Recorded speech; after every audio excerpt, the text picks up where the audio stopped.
It's Al in the Afternoon with your host, Al Travis, your friend who knows a guy. I don't know, but it might have to be our last bit.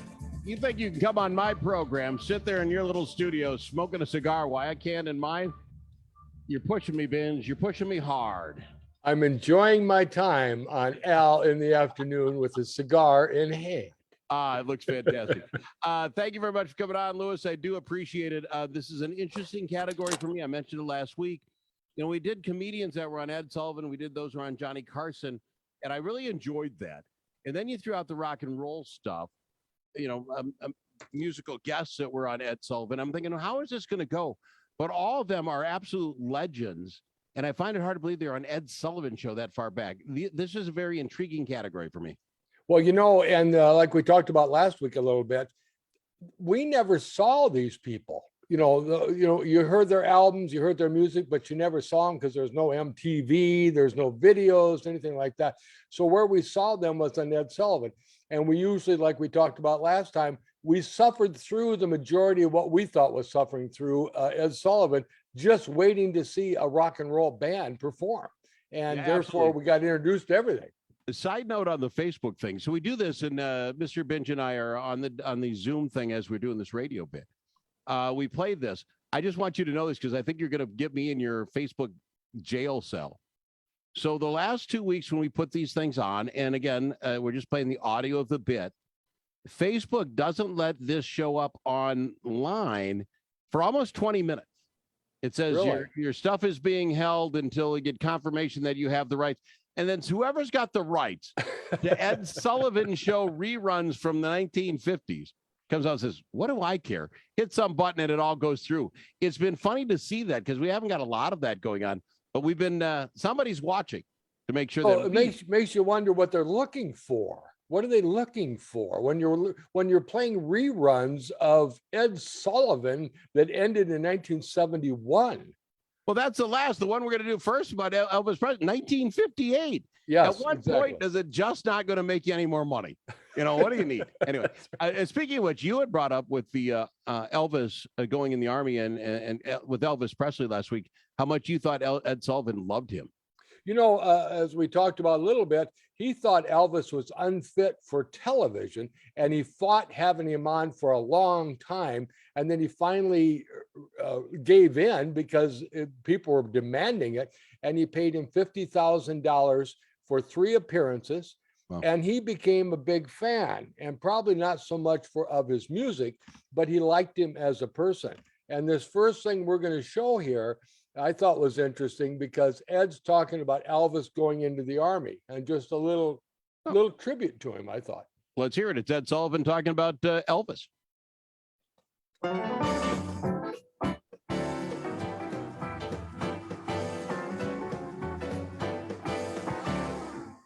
I need that music. So long as we seem to be in a record groove here right at the moment, I know that all of you youngsters through the country who are enjoying these young singers will be interested to know. I was talking to an Army officer who had been at the camp where Elvis Presley is.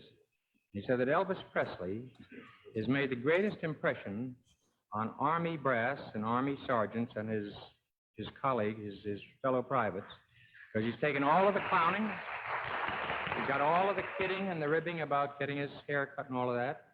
He took it all like a drum major, and they say he's one of the nicest kids they've ever had in the Army. So I thought you youngsters should know that, and your parents too.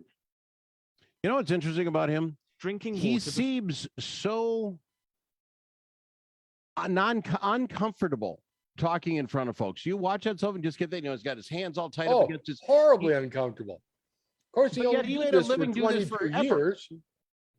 He only did this for 22 years. How could he be comfortable in that short amount of time? I don't know how he could have. It's just funny. It just seems, you know, he's just tense and he's saying he's looking for words. I'm like, you're Ed Sullivan, for heaven's sake. Enjoy yourself. Exactly. Yeah. So our first band of the week, obviously this was huge. Elvis was huge when he was on. Like you say, they shot everything from the waist up.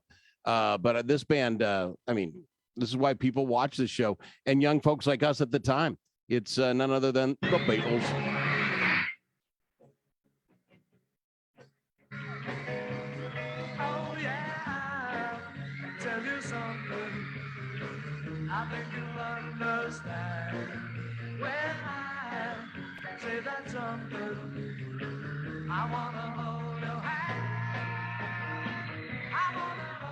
You know, it's funny about watching them do this, and I think it hits right on what you're talking about, Binge, is that we wanted to see them.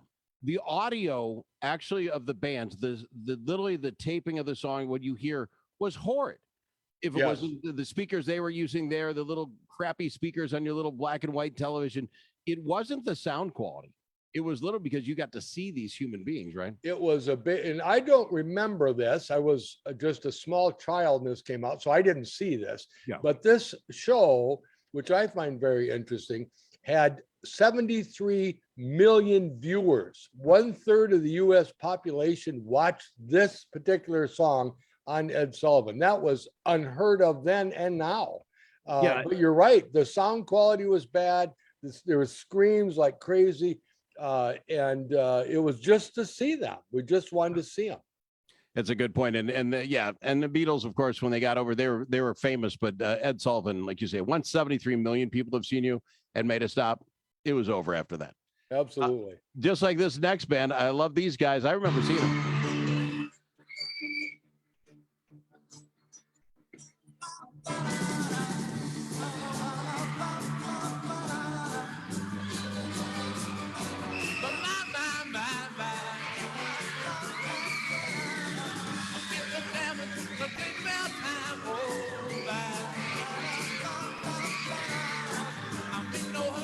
You know, I think the reason Facebook has got all these people wanting to, make sure we don't play their stuff, because again, that sound quality is horrid.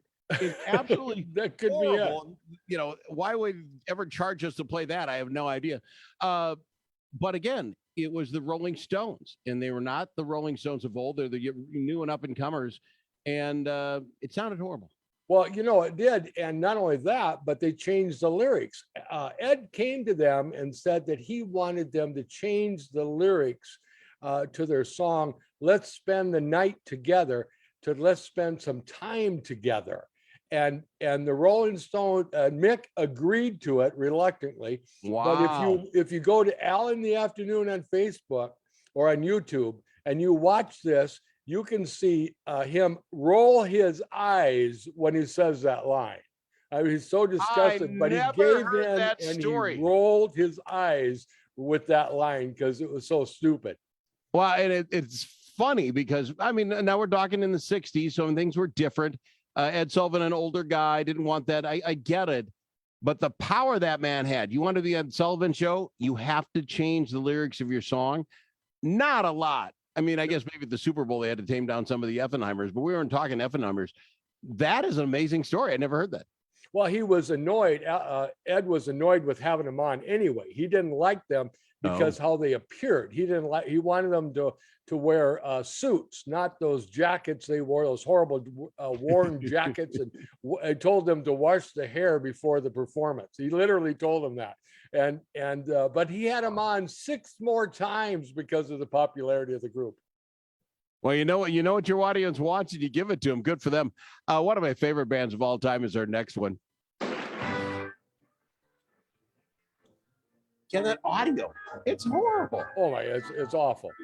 How it even survived, let alone. It would be untrue.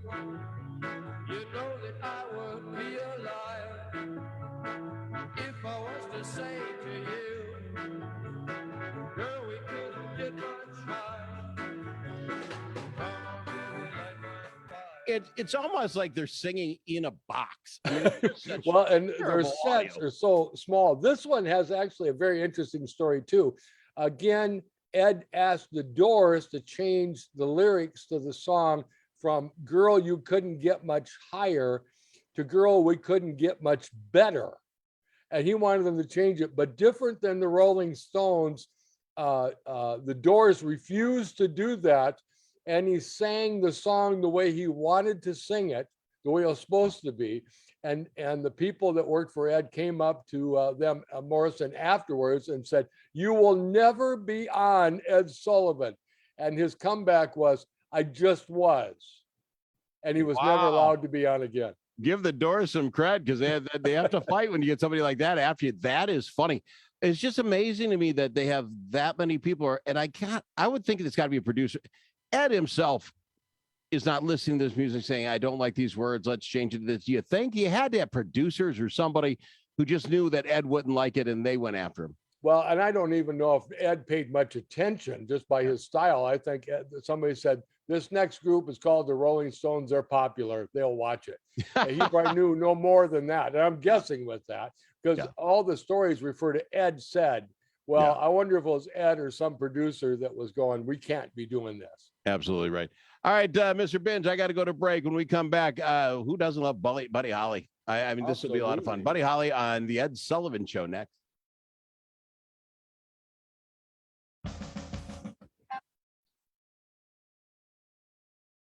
Great trivia bits, Binge. Wow. Thank you. Nicely Thank you. done. Well, those are the great stories of rock and roll legend. You know, I love that. Yeah, that is huge. All right, we're 2 minutes out, and I will try to find some way to get into your place. I've got the funeral this weekend, so I probably won't get to come over this weekend, but we'll get there. We'll get there. That's going to be in Truman? Yeah, there's a wake here in Blue Earth on Friday, and then the wake and funeral is in Truman on Saturday. Okay. All right, buddy, we'll talk. Well, hang in there.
It's nice to know a guy that knows a guy. Al Travis.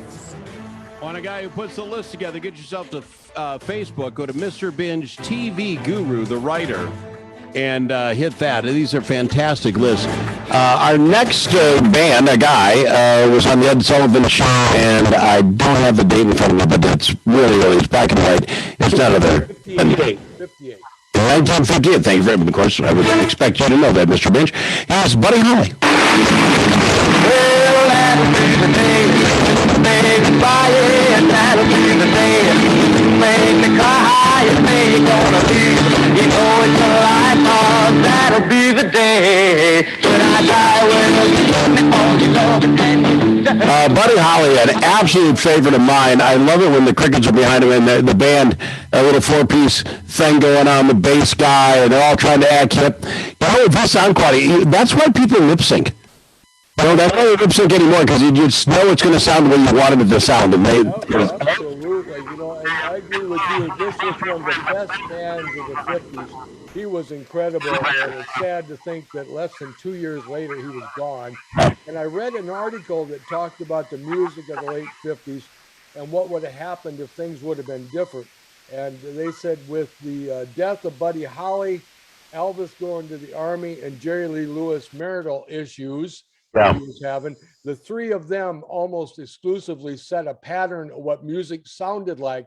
And they said after all three of them were basically gone from that period, we ended up with the Pat Boones and the people like that changed music until the Beatles came out in 63 and 4. Yeah, it's amazing how things, like you say, a plane crash, somebody else has some marital problems, and then the king ends up joining the army. Those three things go inside, and bam, music changed. Yeah, absolutely. We probably have time for just one more. We'll see what we can do here. I love these guys. 1966, the Ed Sullivan Show.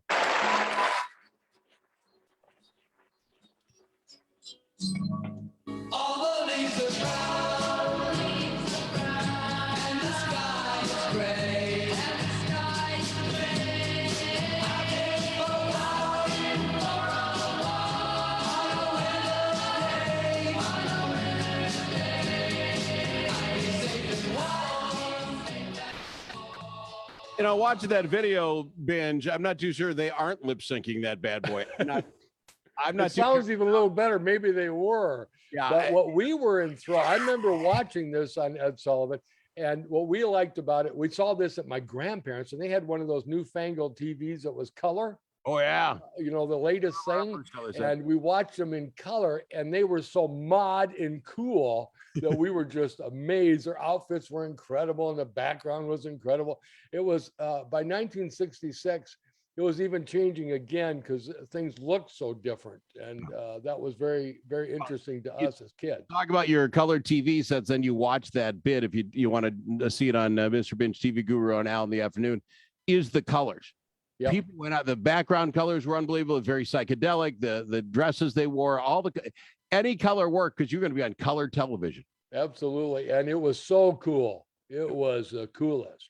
I probably got time for just this last one because I think we'll end on a really big note here.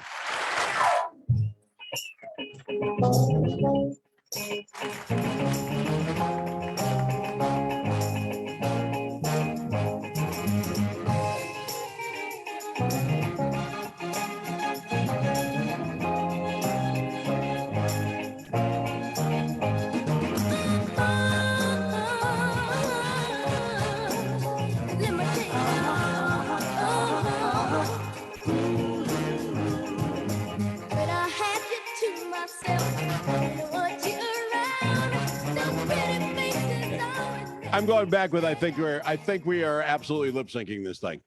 I think you're right. Marked by microphones. I'm sorry. The first lip syncing was happening in the 60s. Yep, I think you're right. It sounded good though. It sounded better. That's the point. It sounds like something worth watching. Now you can see young Michael Jackson, and heck, he looks 5 years old there. I don't know how old he is. He was 11 when he did this.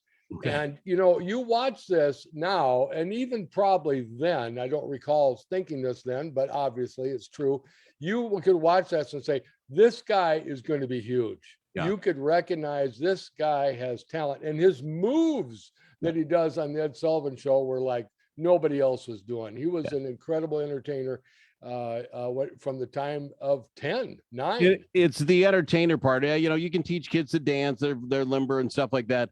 But he was a showman. You watch him, he runs that, and the others in the group weren't necessarily not showmen, but he was a showman. He showed up his brothers. You know what I'm saying? Tito and all the rest of them had music careers, but he was head and shoulders above his own brother. He, no matter what he was and wasn't, he had tremendous talent. Tremendous talent. It's amazing to see how that all burns down in flames at some point, right? I mean, it just absolutely you can get so high, but it means you just got farther to fall. Speaking of high, let's get people to your Mr. Binge Facebook page, Mr. Binge TV Guru, the writer. If anybody wants to follow, I've got some folks coming over this weekend. I like using this page to create conversation. You can turn it on. Hey, who is your favorite? Take a look at it. You have a million lists on there, music wise, TV wise. It always makes for good conversation. Thank you. And this week, I don't know what the heck, but a bunch of people signed up this week. So Mr. Binge has to be stepping forward even to do better on his Facebook page. You better keep it up, because this is the sort of stuff, like I say, it makes for fun conversation. It takes some of that off about asking, interviewing folks at your house to keep things going. You put this on, everybody has a favorite TV show, favorite musician from Ed Sullivan. You can go down the list. Binge, love having you on, my boy. I absolutely do. We'll have to do it again next week, fair enough? Look forward to it. Because we got more. We got more great guests coming up. Mr. Binge, TV Guru on Al in the Afternoon.